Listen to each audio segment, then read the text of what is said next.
more express like OPG, water views, PM and tubular and reverse towns. So let's start it. Bismillahirrahmanirrahim. Okay, so now moving towards water view. Basically, it is an X-ray in which 37 degree OM projection हम रखते हैं. ठीक है, ये ज़्यादातर हम वहाँ रखते हैं कि साइनसेस हम देख लेते हैं कि पेशेंट की साइनसेस जो होती है, फ्रंटल साइनस हो गई, ठीक है, मैक्सिलरी साइनस हमारे पास हो गई, ठीक है. फिर हमारे पास मिड फेशियल बोन्स देखते हैं कि मिड फेशियल एरिया पे बोन्स या ऑर्बिट, ठीक है. हम जितने भी ये ओ एम प्रोजेक्शंस करते हैं ये रिप्लेस हुए हैं बाय CT और CBCT, ठीक है. ये जितना भी हम करते हैं ठीक है, इसमें पेशेंट का मुंह आप इस तरह रखते हैं, ये बहुत ज़रूरी है.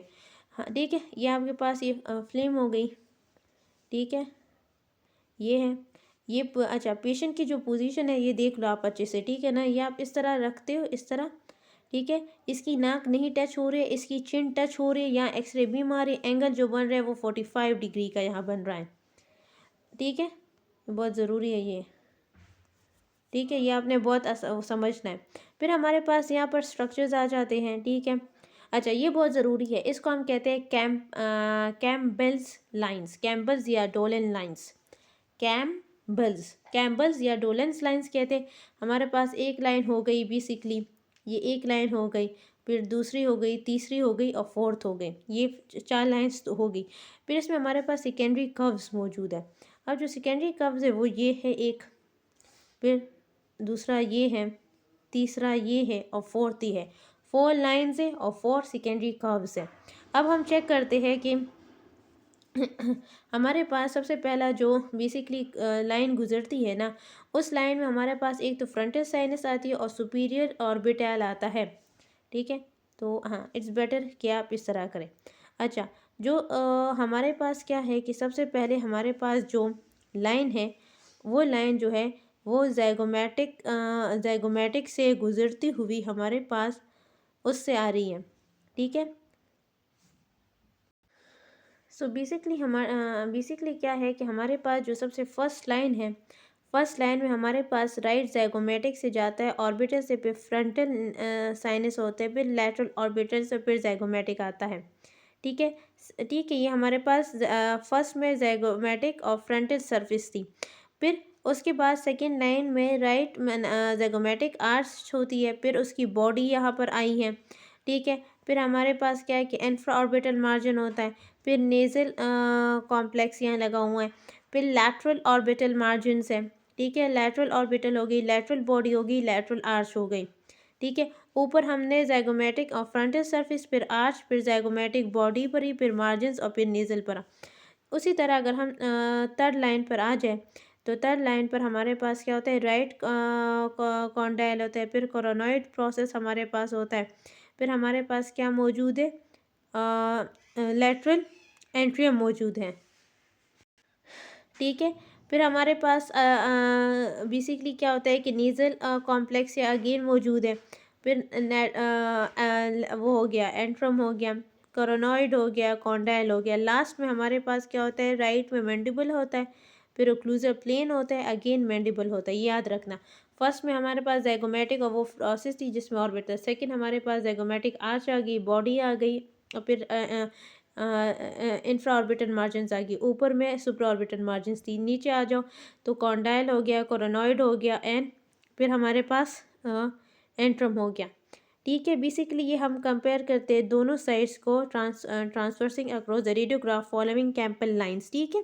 दोनों साइड के उसको फिर वो करते हैं. फिर सेकेंडरी कर्व्स है. अच्छा, सेकेंडरी कर्व्स का ये था कि एक हमारे पास लेटरल वॉल ऑफ एंट्रम था, ठीक है. जो फर्स्ट हमारे पास था वो लेटरल वॉल ऑफ ये है एंट्रम है, ठीक है. And inferior surface of the zygoma and zygomatic arch, तो inferior surface of body of zygomatic, हाँ ठीक है. तो हमारे पास एंट्रम आ गया, दूसरा ज़ाइगोमेटिक ज़ाइगोमा और ज़ाइगोमेटिक आर्च आ गई. फिर हमारे पास जो सेकेंड कर्व था वो basically superior margins of zygomatic arch थी. पहले हमने कहा ज़ाइगोमेट्रिक आर्च थी, फिर lateral aspect of body of zygoma and orbital margins, ठीक है. तो अगर हम इसे बेसिकली देखें तो superior margin of zygomatic arch यहाँ आ जाती है, मतलब सुपीरियर मार्जिन हो गई। ठीक है, फिर हमारे पास लेटरल एस्पेक्ट ऑफ द ज़ाइगोमा भी आ गया, लेटरल एस्पेक्ट भी ज़ाइगोमा आ गया। फिर उसके बाद क्या हो गया, ऑर्बिटल मार्जिन आ गई। थर्ड हमारे पास क्या है कि ऑर्बिटल है, inner aspect of orbital rim है, outer curvature of nasal complex है ये। ठीक है, जो सबसे ज़्यादा बेसिकली इंपॉर्टेंट है वो फर्स्ट और टू कर्व्स है। फर्स्ट हमारे पास जिसमें antrum inferior margin of zygoma body and zygomatic arch है। फिर हमारे पास superior origin of zygomatic arch superior. ठीक है, सुपीरियर है। और फिर उसके बाद हमारे पास लेटरल वो है aspect of the body of the zygoma और लेटरल मार्जिन है। ठीक है, ये हमारे पास कुछ रेडियोग्राफ्स दी गई हैं। जब हम पीए करते हैं मैंडिबल का, तो उसमें हम क्या लेते हैं कि पोस्टीरियर थर्ड ऑफ बॉडी लेते हैं, मैंडिबल का पोस्टीरियर थर्ड लेते हैं। ठीक है, पोस्टीरियर थर्ड लेते हैं। फिर हम क्या करते हैं कि रेमिस लेते हैं, फिर एंगल लेते हैं और और फिर हम क्या लेते हैं, लोअर कॉन्डाइल नेक्स लेते हैं। ठीक है, तो नेक का लोअर कॉन्डाइल नेक लेते हैं, रेमिस लेते हैं, एंगल लेते हैं और posterior third of the body लेते हैं। Use in tendon with OPG to diagnose ये मीजो डिस्टल डिस्प्लेसमेंट या फ्रैक्चर जो होता है ना मैंडिबल के, ये स्पेसिफाई उनके लिए होता है जिनका मैंडिबुलर या तो मीडियो लैटरल डिस्प्लेस हुआ होता है या फ्रैक्चर हुआ होता है कुछ इस तरह। इसमें कोई पैथोलॉजी नहीं होती और सीबीसीटी फिर प्रेफर की जाती है, पैथोलॉजी इसकी नहीं होती। बेसिकली मैंडिबल की डिस्प्लेसमेंट या उसके लिए जो फर्स्ट हमने वाटर व्यू पढ़ा था उसमें एक्चुअली नोज टच नहीं कर रहा था, यहाँ नोज टच कर, ये बहुत इंपॉर्टेंट बात है। ये कुछ